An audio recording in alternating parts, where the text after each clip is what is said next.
Welcome to all of you. Optimization technique की आज class number 4 है और अब तक हम लोगों ने बेसिक सोल्यूशन निकालना सीख लिया है और कल सिंप्लेक्स मेथड से एलपीपी को सॉल्व करने का एक क्वेश्चन हम लोगों ने किया। एक आपको होमवर्क में दिया गया था, तो होमवर्क में जिनका आंसर नहीं आया है, जिन्होंने नहीं किया है वो ट्राई करेंगे और जिन लोगों ने किया है उनका लगभग आंसर मैच कर रहा है। आज हम आपको सिंप्लेक्स के एल्गोरिथम कराएंगे और उन टर्म्स के बारे में जानेंगे जो कल टेबल में यूज हुए थे, एक सिस्टमैटिक मैनर में, ताकि कहीं भी कोई डाउट ना रहे। दूसरी बात ये कि अभी तक जो सिंप्लेक्स क्वेश्चन आपको मिले वो ऐसे थे जिनके आंसर आ रहे थे। ऐसी भी परिस्थितियाँ आएंगी जब सिंप्लेक्स के भी आंसर नहीं निकलेंगे। ग्राफिकल की दो कंडीशन ऐसी थी, एक था अनबाउंडेड सोल्यूशन और एक था इनफिजिबल सोल्यूशन।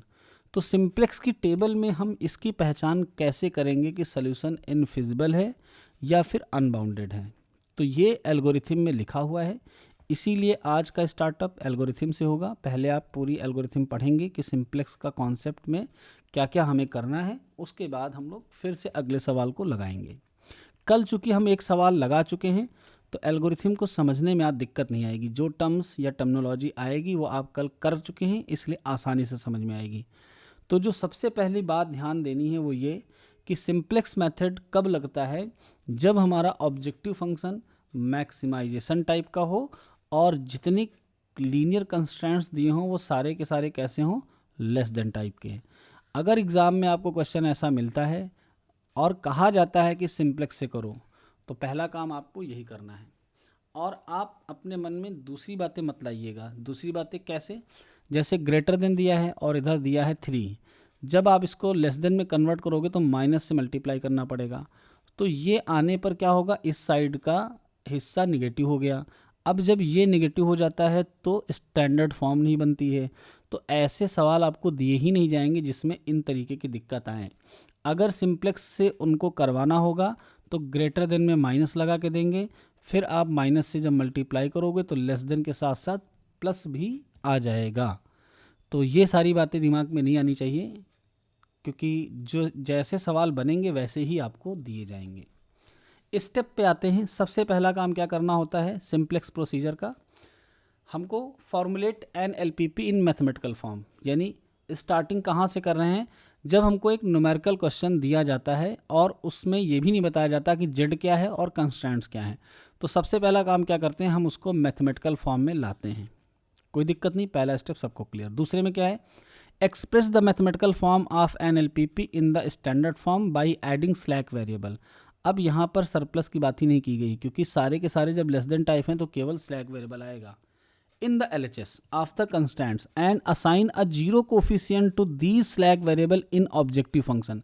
Z में हम slack variable को लाएंगे with जीरो कोफिशियंट और लीनियर कंस्टेंट्स में हम इनको लेफ्ट हैंड साइड पे ऐड कर देंगे। तो ये उसका फॉर्मेट है। अगर हमारे पास m लीनियर इक्वेशंस है तो m स्लैक वेरिएबल्स आ गए हैं और ये m स्लैक वेरिएबल सारे के सारे यहाँ पर दिखाए जा रहे हैं ऑब्जेक्टिव फंक्शन में जीरो कोफिशिएंट्स के साथ। इसके बाद जब नॉन नेगेटिव रिस्ट्रिक्शन लिखते हैं तो डिसीजन वेरिएबल के साथ साथ स्लैक वेरिएबल भी greater or equal to zero होते हैं। फिर आती है मैट्रिक्स फॉर्म। तो मैट्रिक्स फॉर्म में आपको दिख रहा होगा कि कुछ नहीं है, बस उसी को z equal to C X format में और A X equal to B format में कन्वर्ट किया गया है।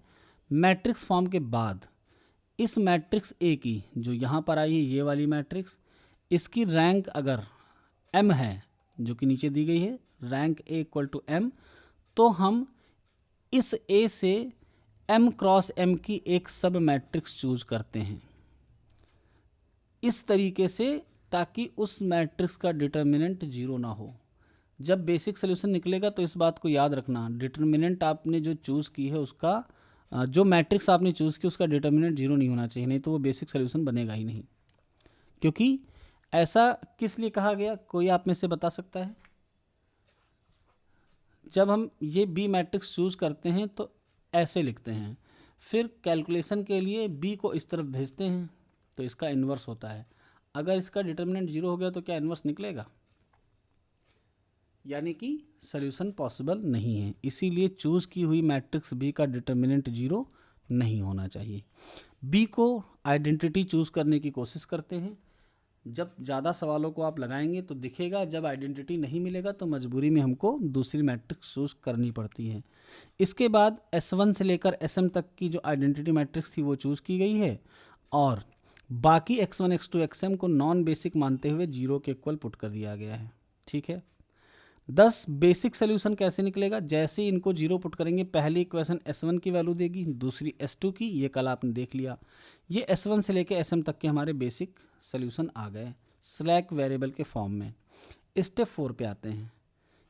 ये जो S1 S2 की वैल्यू आती है इसको कहते हैं initial basic feasible solution, short में IBFS कहते हैं, initial basic feasible solution. Step 4 क्या करता है? अब स्टार्ट हुआ सिंप्लेक्स प्रोसीजर। बेसिक सोल्यूशन निकाल आया, construct initial simplex table in the table. अब टेबल इधर है और इसके डिस्क्रिप्शंस इधर हैं, आपको टेबल दिख रही है। तो इसमें देखिए सी क्या है? C is coefficient of variable in the objective function, यानी यहाँ पर आपको जो सी दिख रहा है ये वाला हिस्सा, ये जो भी ऑब्जेक्टिव फंक्शन बनेगा उसमें वेरिएबल्स के कोफिशिएंट्स हैं। तो जो डिसीजन वेरिएबल x1 x2 हैं उनके c1 c2 cn हो गए, बाकी s1 s2 यानी स्लैक के 0 हो गए। आगे नेक्स्ट क्या है? cb। cb is the coefficient of basic variable in the objective function. cb सिर्फ उनके कोफिशिएंट होंगे जो वेरिएबल बेसिक में आ गए हैं। तो बेसिक में इतने आए हैं और इनके कोफिशिएंट्स 0 0 हैं। ये z का फॉर्मूला कैसे है? Summation cb into xb, cb xb multiply होंगे और इनका समेशन होगा। तो यहाँ पर z फंक्शन z की वैल्यू निकलती है। आगे बढ़ते हैं। डेल्टा जे नेट एवोल्यूशन है जिसका फार्मूला है Z J minus C J. What is Z J? Z J की वैल्यू क्या होती है? जब हम इनको मल्टीप्लाई करते हैं कोफिशिएंट से, ऐड करते हैं, तो इसको कहते हैं जेड जे। और ये सी जे मतलब coefficient of variables, Z J minus C J को कहते हैं नेट एवोल्यूशन। जे का मतलब जेथ कॉलम से है, ये कॉलम तो Z1, ये कॉलम तो Z2, ये तो Z3। तो जे की वैल्यू वेरी करेगी जितने कॉलम्स होंगे। ये है नेट एवोल्यूशन का फार्मूला। यहाँ पर जेड को भी लिखा गया है summation C B into x j. X j means jth column के एलिमेंट और C B means basic variables, multiply होकर समेशन करेंगे, फिर उसमें से ये घटाते हैं। क्लियर? अगले में रेशियो है। चलिए आगे बढ़ते हैं, स्टेप 5 पे आते हैं। Compute delta j for all elements if delta j greater or equal to 0। अब एल्गोरिथम स्टार्ट हुई। कंडीशन पहली बनी कि अगर नेट एवोल्यूशन 0 या उससे बड़ा आया then initial basic feasible solution is optimum. तो हम कुछ भी प्रोसीडिंग नहीं करेंगे, जो हमारा सोल्यूशन यहाँ पर आया है वही हमारा ऑप्टिमम सोल्यूशन हो गया और ये जेड की मैक्सिमम वैल्यू। अगर at least 1 delta J less than 0, कोई भी एक नेट एवोल्यूशन लेस देन 0 हुआ, then we proceed to the next step. तो अगला स्टेप क्या है? एक भी निगेटिव होने पर हम अगले स्टेप में जाएंगे। अगले स्टेप में मान लो निगेटिव एक से ज़्यादा हैं। If there are more than 1 negative then choose the most negative, यानी जो सबसे ज़्यादा निगेटिव वैल्यू होगी उसको चूज करेंगे। Of them in case of tie, अगर मान लो 2 निगेटिव वैल्यू एक जैसी हो गई, वी में चूज एनी एलिमेंट, किसी भी एक को चूज कर लो, अगली वाली अगले स्टेप में अपने आप एडजस्ट हो जाएगी। Next step, if all A I J's. What is A I J's? A I J's का मतलब ये जो मैट्रिक्स बनती है इसमें यहाँ का नेट एवोल्यूशन निगेटिव आया तो इसके ऊपर के जो एलिमेंट होते हैं मैट्रिक्स वाले वो कहलाते हैं A I J. If all A I J's are less than equal to 0, अगर ये सारे के सारे ए आई जे माइनस में हैं या फिर 0 हैं तो सोल्यूशन फाइंड आउट नहीं किया जा सकता। In which delta J is most negative we conclude that no optimum solution exist to given LPP. कल की क्लास में हमने आपको बताया यहाँ माइनस या 0 आने पर हम उसका रेशियो कैलकुलेट ही नहीं करते थे, एक्स बी अपान ए आई जे वाला। अगर सारे के सारे निगेटिव या सारे के सारे 0 हो गए तो कोई भी कैलकुलेट नहीं किया जाएगा और आंसर नहीं निकलेगा। तो पहली कंडीशन आपको क्लियर हो गई कि अगर हमारे ए आई जे जहाँ का नेट एवोल्यूशन मोस्ट निगेटिव मिला है वहाँ के a I j greater or equal to 0 नहीं है, sorry less or equal to 0 हैं, तो सोल्यूशन एग्जिस्ट नहीं करेगा। अब आगे बढ़ते हैं। If at least 1 A I J is greater than 0, अगर उनमें से कोई भी एक ए आई जे ग्रेटर देन 0 हुआ तब हम अगला स्टेप बनाएंगे। क्या अगला स्टेप है? Compute the ratio this. जिसका ग्रेटर देन 0 उसका ratio calculate, choose the minimum ratio, एक है तो वही चूज करेंगे, दो हैं तो जो मिनिमम होगा वो चूज करेंगे।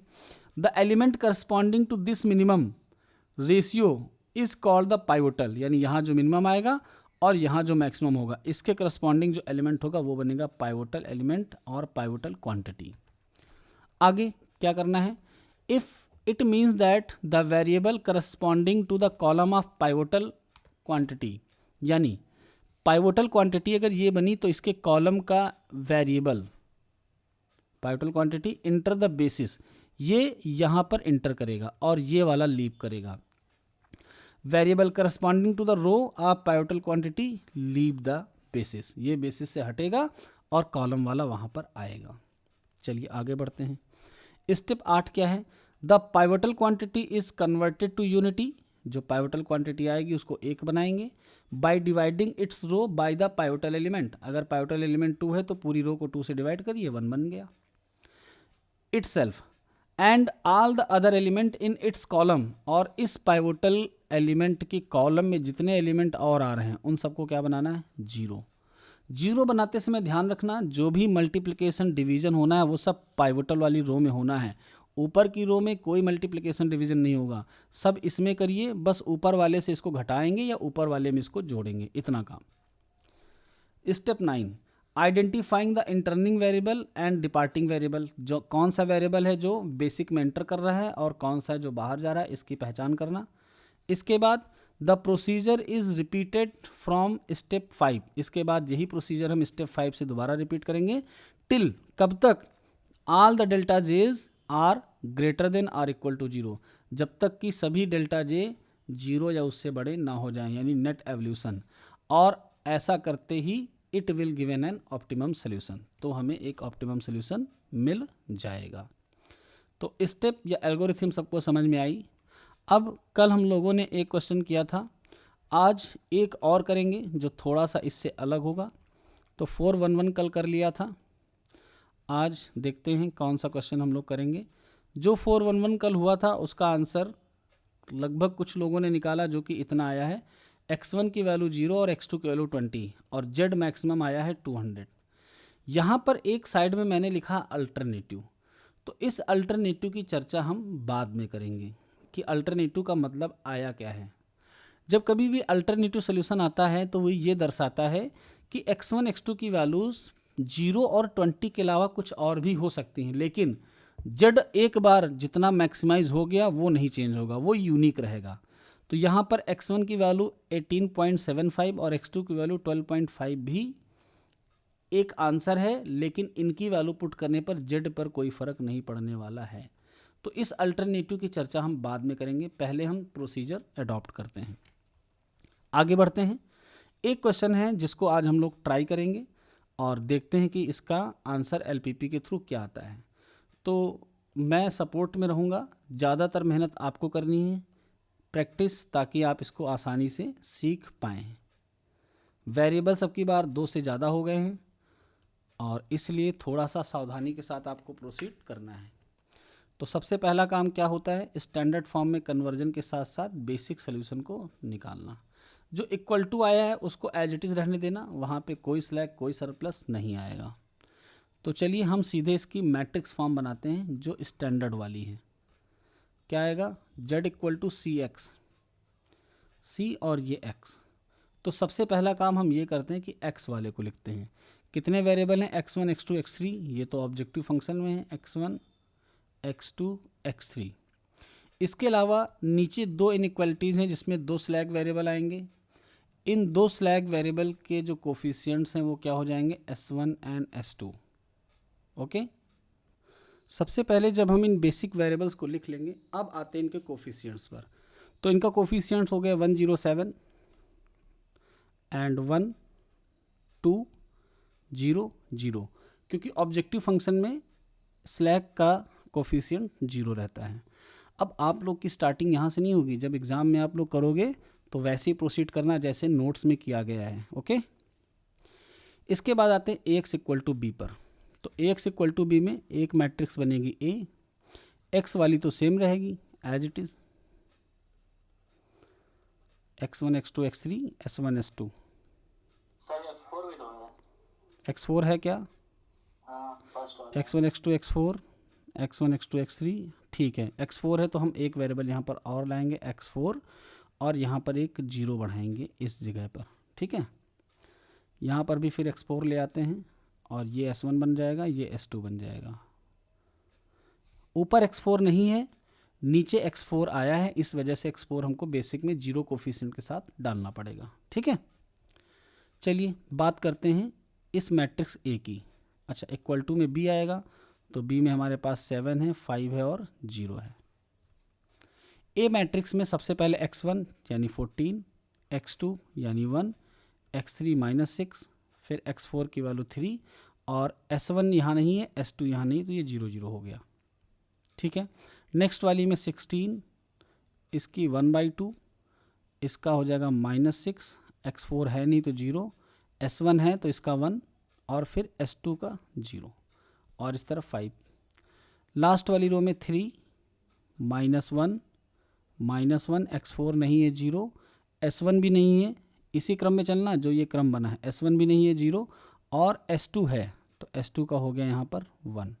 अब की बार बताओ, अगर आप आइडेंटिटी मैट्रिक्स चूज करना चाहो 3x3 की तो क्या मिलेगी? तो कौन सी लेंगे?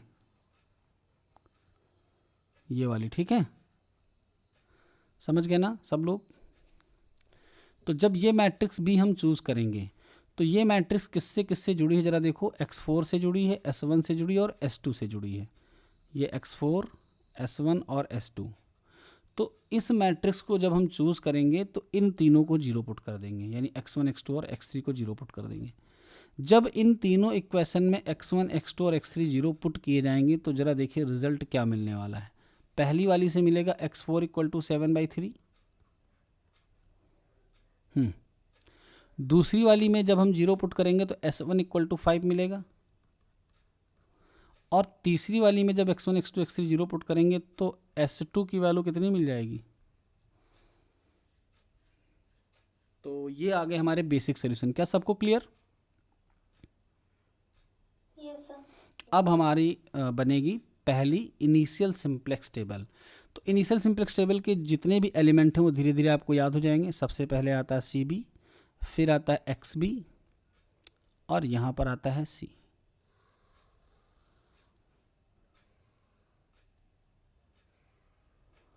ठीक है। XB में कौन कौन से हमारे पास हैं? x1 है, x2 है, x3 है, x4 है, s1 और s2। तो कैलकुलेशन थोड़ा सा लंबी होगी, वैल्यूज पुट कर लेते हैं एक बार। यहाँ पे आता है रेशियो XB/AIJ और कोफिशिएंट्स की बात करें ऑब्जेक्टिव फंक्शन में तो इसका है 107 और फिर है 1 2 0 0 0। बेसिक वेरिएबल कौन कौन से बने हैं? एक तो x4 बना है जिसकी वैल्यू है 7/3, s1 कितना है 5 और s2 की वैल्यू है 0। इनके कोफिशिएंट्स ऑब्जेक्टिव फंक्शन में क्या हैं? 0 0 0। बीच में वो पूरी मैट्रिक्स A आएगी 14 1 -6 3 0 0, 16 1/2 -6 0 1 0। इसका पूरा सोल्यूशन नोट्स में है, लेकिन मैं इसलिए करवा रहा हूँ कि यहाँ पे जो पेन चलता है ना वो आपके एक तरीके से समझने में मदद करता है। धीरे धीरे प्रोसेस होती है ना तो समझ में भी आता है कि कैसे करना है और फिर आप ऐसे ही प्रोसीड करोगे एग्ज़ाम में। इसके बाद का काम क्या है? जेड की वैल्यू कैसे निकलेगी? CB और XB को मल्टीप्लाई करके जोड़ दोगे तो 0 आ जाएगा। अब आते हैं नेट एवोल्यूशन पहले पर। तो पहला नेट एवोल्यूशन, तीनों कोफिशिएंट 0 हैं, अंदर किसी को भी मल्टीप्लाई करो सब 0 होंगे, सीधे ऊपर वाले में माइनस लगा लो। -107 -1 -2 0 0 0। सबसे ज़्यादा नेगेटिव वैल्यू कौन सी आई? ये। इस नेगेटिव वैल्यू के करस्पॉन्डिंग हम क्या लेंगे? रेशियो। तो रेशियो में 7/3 / 14 कितना हो जाएगा? ये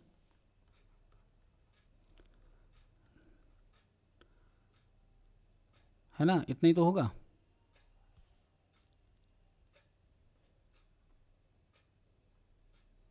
seven by three divided by 14, 1/14 हो जाएगा, ठीक है। तो ये हो जाएगा 1/6। नेक्स्ट वाला क्या होगा, 5 डिवाइडेड बाई 16, और लास्ट वाला होगा 0 डिवाइडेड बाई 3।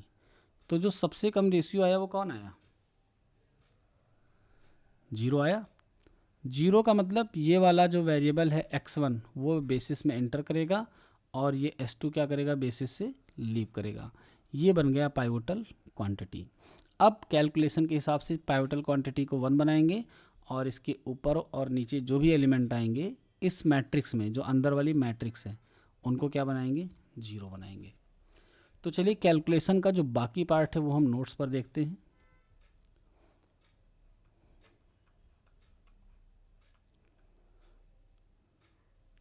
तो x1 इंटर कर गया बेसिस में, ये है हमारी इनिशियल सिंप्लेक्स टेबल जो अभी अभी ऊपर बनाई गई है, और इसके बाद जो अगला स्टेप हो ये है। तो अगले स्टेप की जो कैलकुलेशन होनी है उसकी स्टार्टिंग कैसे करेंगे, हम लोग इस वाली रो को जिसको 1 बनाना है 3 से डिवाइड कर देंगे। तो नई टेबल में जो वैल्यूज़ आने वाली हैं उसके लिए पहले टेबल एक हम टेबल का एक वो बना लेंगे,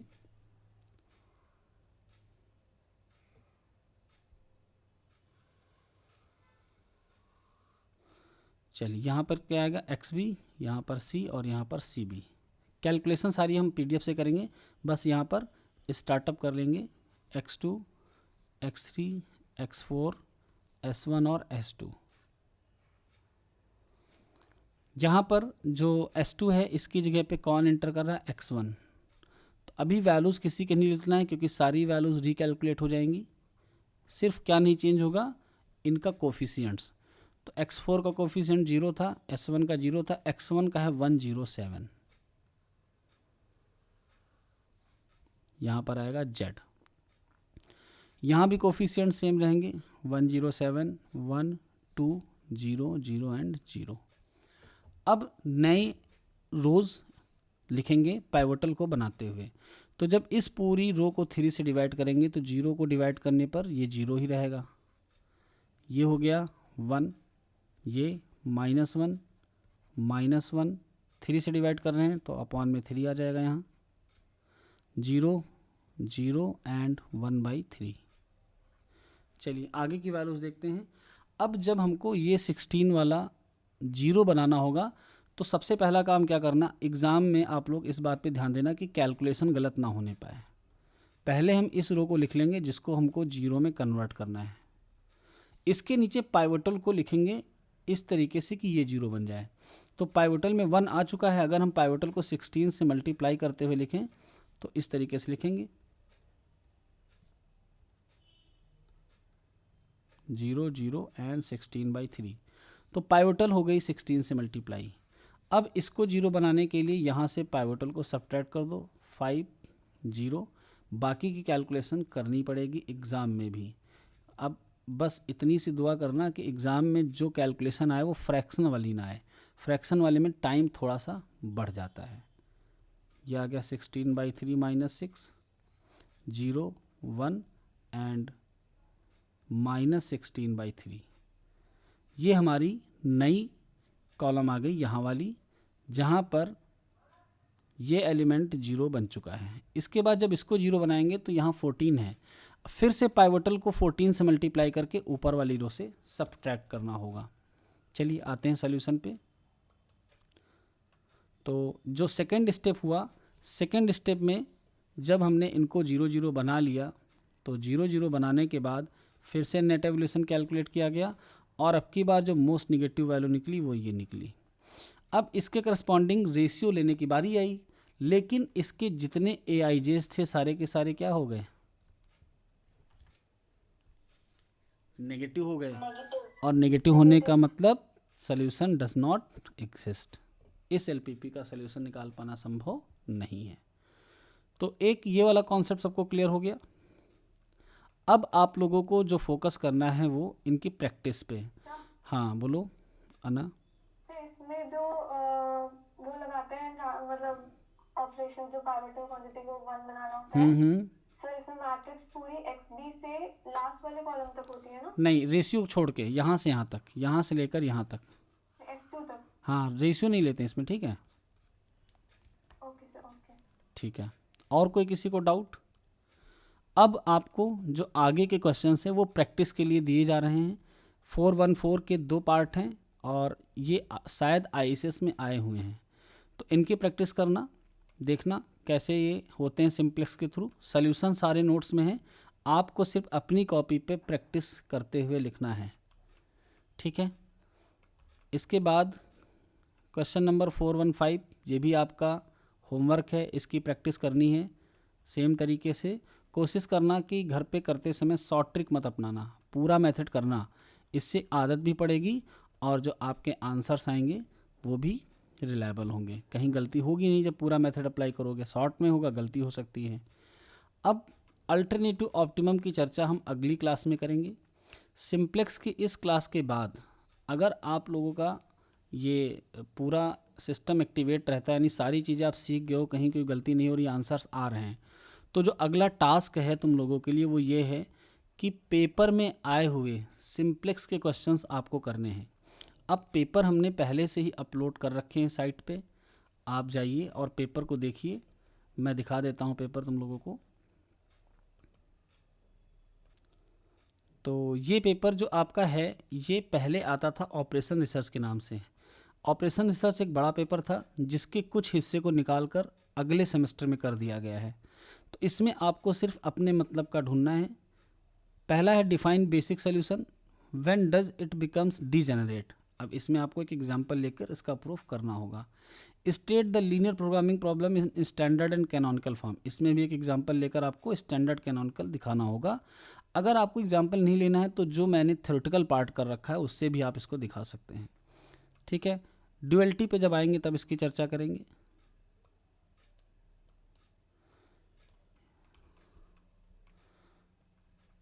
चलिए हम लोग यूनिट पे आते हैं, क्योंकि पहली यूनिट में हम लोगों को मिलेंगे सिंप्लेक्स के क्वेश्चंस। तो यूनिट 1 में पहला है define slack surplus and artificial variable and solve the following LPP by big M method. यहाँ पर जो पहला आया है वो बिगम का आ गया है। इन पेपर्स को आप जब देखेंगे तो इनमें आपको सिंप्लेक्स के क्वेश्चंस मिलेंगे। जितने सिंप्लेक्स के मिल रहे हैं, कुछ को हम आज मार्क करवा दे रहे हैं, इनको सभी लोग ट्राई करना। तो इनके क्वेश्चन करने से क्या होगा ना, आंसर की मैचिंग हो जाएगी। इनके आंसर कहीं है नहीं, आपके नोट्स प्रिपेयर हो जाएंगे। ये देखिए क्वेश्चन क्या है, solve the following linear programming problem by simplex method. अब देखिए इसमें सारे के सारे लेस देन टाइप हैं और शायद ये क्वेश्चन मेरे नोट्स में पहले से ही हो, चेक कर लेना तब आगे करना, ठीक है। हो तो छोड़ के आगे बढ़ चलना। हर पेपर में लगभग आपको एक क्वेश्चन सिंप्लेक्स से मिल जाएगा और पेपर इसमें कम से कम 5 से 6 सालों के तो होंगे ही। Solve the following LPP by using big M method. आपकी जो यूनिट 1 है उसमें सिंप्लेक्स, बिगम और टू फेज तीन के तीनों ही हैं और तीनों लगभग एक जैसे हैं, थोड़े थोड़े सब में चेंजेस हैं। तो कभी सिंप्लेक्स पूछ लेते हैं, कभी बिगम पूछ लेते हैं, इस तरीके से ये बदलता रहता है, ठीक है। तो आज की क्लास में हम बिगम ना स्टार्ट करके क्लास को यहीं पे वाइंड अप करेंगे।